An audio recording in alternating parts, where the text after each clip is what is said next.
Arestado ang sarong empleyado kan Department of Environment and Natural Resources, Community Environment and Natural Resources Office o DENR Senro Masbate makalihis na makumpiskaranin pigtutubunan na shabu sa Passenger Operation Building sa Masbate Port sa Barangay Pabor, Masbate City alas 10 nin aga kaining Nobyembre 18. Binisto ang akusado sa ngaran na Michael, 42 anyos, may agom asin residente kan Barangay Tugbo, Masbate City.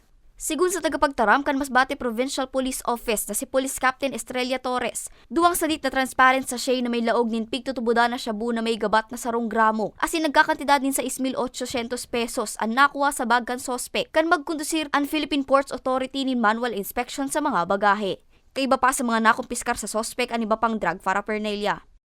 Entry and exit point yung mga ports natin. So they are well trained din, seminar training para ma-check yung mga dumadaan na mga gamit dun pa lang sa port. So visual search, nakita yon na yung nakabukas na pack ng sigarilyo na may nakalagay po na maliliit na heat-sealed transparent na sachet.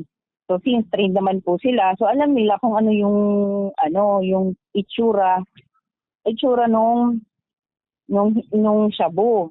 Mientras natulos man ining pig-report ni PPA Acting Port Manager Attorney Oliver Rodolfo Jr. sa Masbate Police Station, Philippine Drug Enforcement Agency Masbate asin Maritime Police o MARPSA na nagsagibo nin dokumentasyon kaibaan mga representante kan Department of Justice asin opisyal sa barangay.